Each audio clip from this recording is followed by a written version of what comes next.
എല്ലാ പ്രേക്ഷകർക്കും എന്റെയും BLM-ന്റെയും ഓണാശംസകൾ.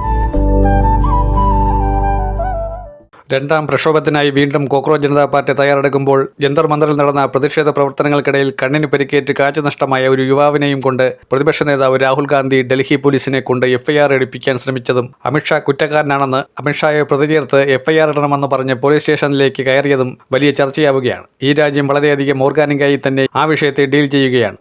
അതായത് സാധാരണക്കാർ ജൻസിക്കാർ ഒത്തുകൂടുകയാണ്. രാഹുൽ ഗാന്ധി നടത്തുന്ന പോരാട്ടം ഐതിഹാസികമായി മാറിക്കഴിഞ്ഞിരിക്കുന്നു. അതായത് ജന്തർ മന്ദറിൽ നടത്തിയ പ്രക്ഷോഭത്തിലൂടെ നിരവധി പേർക്കാണ് സമരത്തിൽ അടിയും പരിക്കുമേറ്റത്. അതിൽ മാരകമായ പരിക്കേറ്റവരുണ്ട്.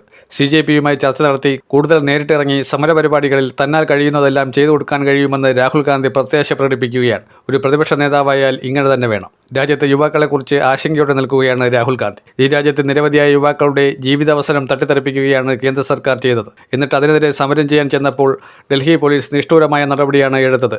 പെല്ലറ്റ് ആക്രമണമുണ്ടായ സാഹചര്യത്തെക്കുറിച്ച് വിലയിരുത്തുമ്പോൾ പെല്ലറ്റ് ആക്രമണം കടുത്ത രീതിയിൽ ഉണ്ടായാൽ ജീവൻ നഷ്ടപ്പെട്ടേക്കാവുന്ന സാഹചര്യങ്ങളുണ്ടായിരുന്നു. അതിനെപ്പറ്റിയും രാഹുൽ ഗാന്ധി വളരെയധികം വിശദീകരണം തേടിയിരിക്കുകയാണ്. അതായത് ഇതിനെക്കുറിച്ചുള്ള ഡേറ്റകൾ അനാലിസിസ് റിപ്പോർട്ട് കൃത്യമായി ശേഖരിച്ചതിന് ശേഷമായിരിക്കും ഈ വിഷയത്തെക്കുറിച്ച് ഗൗരവമേറിയ ചർച്ച തുടരുക. ഏതായാലും രാജ്യത്തെ പ്രതിപക്ഷ നേതാവ് ഇത്രയും മികച്ച രീതിയിൽ പ്രവർത്തിക്കുന്നതിനെക്കുറിച്ച് അഭിജിത് ദീപ്കയും സൗരവ് ദാസിനും വളരെ കൃത്യമായ മറുപടിയാണ് പറയാനുള്ളത്. രാഹുൽ ഗാന്ധി തങ്ങൾക്ക് തരുന്ന ഈ പിന്തുണ അത് അളവറ്റതാണ് എന്ന് ഇരുവരും പറയാൻ മടി കാണിച്ചിട്ടില്ല. ഇതാണ് BJPയെ വീണ്ടും വീണ്ടും അസ്വസ്ഥപ്പെടുത്തുന്നത്. CJP ഒരു പാർട്ടി മൂവ്മെന്റായി തുടങ്ങിയതല്ല. എന്നാൽ CJPയിലെ അംഗങ്ങൾ കോൺഗ്രസിനെ മനസ്സിലാക്കുന്നു, രാഹുൽ ഗാന്ധിയെ മനസ്സിലാക്കുന്നു. ഇപ്പോഴത്തെ ആവശ്യം ഈ രാജ്യത്തെ ഈ ഭരിക്കുന്നവരെ താഴെ ഇറക്കുക എന്നുള്ളതാണ്. അധികാരത്തിൽ നിന്നും താഴെ ഇറക്കുക.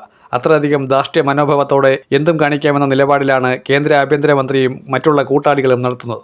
ഇതിനെതിരെ ശക്തമായ പ്രക്ഷോഭവുമായി ഇനിയും രണ്ടാം ഘട്ട സമരം വ്യാപിപ്പിക്കാൻ തന്നെയാണ് അഭിജിത് ദീപ്കയുടെ നേതൃത്വത്തിൽ ശ്രമിക്കുന്നത്. അതിനെല്ലാ പിന്തുണയും രാജ്യത്തെ വിവിധ പ്രതിപക്ഷ പാർട്ടികൾ നൽകി കഴിഞ്ഞിരിക്കുകയാണ്. ഓരോ പ്രദേശത്തും വ്യാപകമായ സംഘടനാ പരിപാടികൾ, കേന്ദ്ര വിദ്യാഭ്യാസ ഓഫീസുകൾ പ്രവർത്തിക്കുന്ന ഓരോ സോണൽ മേഖലയിലേക്കും ശക്തമായ പ്രതിഷേധവുമായി എത്തുമെന്നാണ് ഇപ്പോൾ കോക്രോച്ച് ജനതാ പാർട്ടി പറഞ്ഞിരിക്കുന്നത്.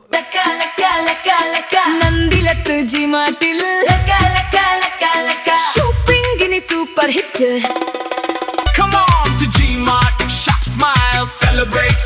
Lucky draws, exciting prizes. Laka laka, don't be late. Laka laka laka laka, Nandilattu G-Martil. Laka laka laka laka, Bangu Jaiku, Agoshikku.